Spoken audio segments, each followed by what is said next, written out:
Well, the first lesson is pretty exciting, but for a lot of people, they're very, very nervous. So the best thing to do when you get in the driver's seat is actually just sit there. Just get acclimatized to what it looks like, looking out the window, seeing what the driving position shows you in terms of everything around you on the road. And take a couple of deep breaths and then we'll get started. Now, very important is the seat position. It seems silly to say that, but in our race cars, for example, we actually have individually molded seats to suit the body contours of each driver. It's that important. You can react far better, especially in an emergency. Now, different cars have different ways of adjusting. Usually there's a bar under the seat or a little handle. So you adjust that. And then the seat back itself, there's a control to adjust that. You can go forward and back with the seat back and give yourself a back massage at the same time if you like. So the next thing, once you've settled there, your rear view mirror. It's very important to know what's happening behind you. You don't want to get tailgated, as they call it. So rear view mirror, you should be able to see everything out the back window. And if you're wondering what this little gizmo is here, the technology's been around for about 50 years, but very few people seem to know what to do with it. Now, what you do is push that little tab towards you and set the mirror so you can see what's happening out the back. Then at night, to avoid the glare, you just press it forward like that and you get reflected light. It's a very simple technology, but so many people don't understand what to do with it. Now, once you've done that, seat belts. And then we're ready to start. Now, the start procedure, some cars you have to press the brake pedal down in order to start the car. Some you don't. So if you get into a car and it won't start, push the brake pedal down and it probably will. So the idea is push it down, and then there's different ways of starting. Some cars have a little tab. Some of them you have to do a crank like this. Some put a little button, so we'll crank this on.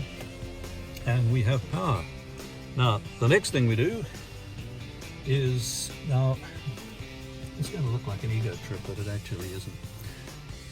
In a glare situation like today, sunglasses. There is a bit of controversy about that because some people say, well, examiners don't like it. They can't see where your eyes are going. Yeah, they can.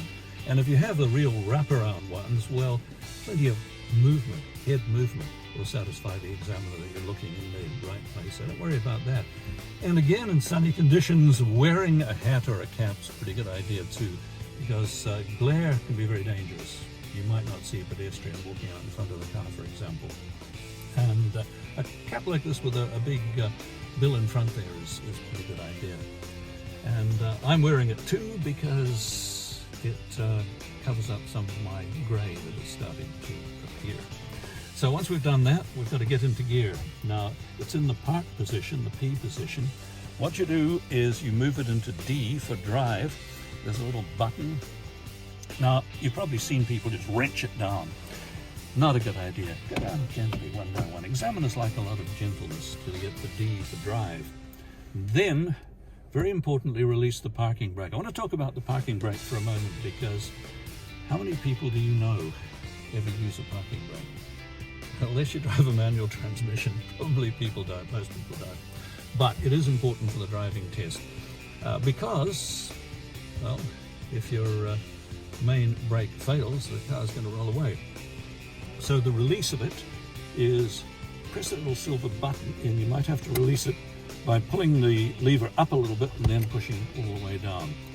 And to put it on, you just pull it. You don't need to press the button. You can hear the click and stop and hit the first click. So the release is push down on the button, lift it slightly, and push it down. Now, all the while, I've got my foot down on the brake pedal because the car will move if I release it. You don't need to put your foot on the gas pedal. And with an automatic transmission, you use one leg only. You only use the right leg. Your left leg, amputate it. You don't have to bother about that at all. So the middle pedal, the big pedal there is the brake pedal. My foot's down on that. And for the first time, just to get used to how it works, you just release the brake and then apply it again. It will let you get used to just how much pressure you need. And pressure probably is the wrong word. You just have to feather the thing. Very, very gentle. So you release a little bit of pressure and the car will gently roll forward. Don't take your foot off suddenly.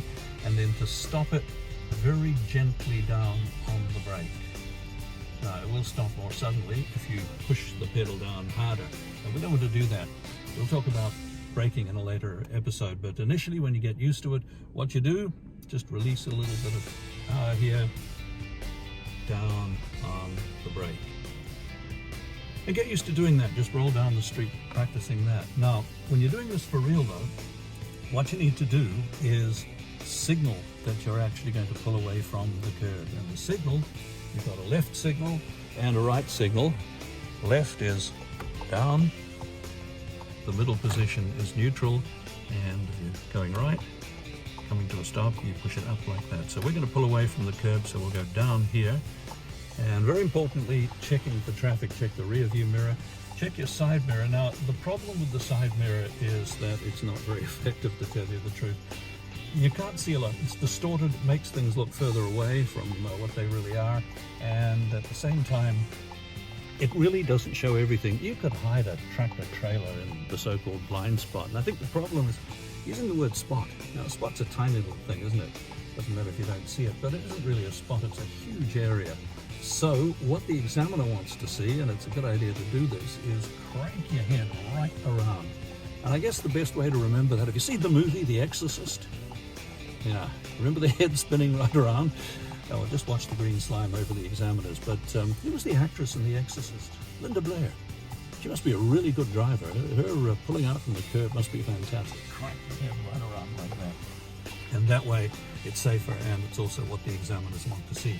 So we've done that with signal, crank the head, releasing a little bit, keeping hands on the steering wheel, 2 positions, 10 and 2 and 9 and 3. Don't do this down here.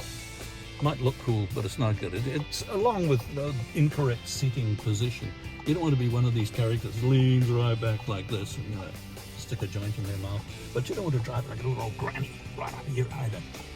So here we are with signal, crank our head, release a little bit of pressure, and then we can gently transfer our foot to the gas pedal, very gently, and at the same time just click the indicator up to the neutral position, because it won't cancel itself just for a gentle pull out from the curb. Now, steering, let's have a look at steering in a straight line, because most people pull the steering wheel too much. It's not bumper cars, you don't need to. Watch this, I'm using just one finger here, and I'm driving in a straight line. Now, I'm not saying do this, but what I'm saying is that when you are driving in a straight line, you really don't have to turn the wheel much at all. It's very, very important.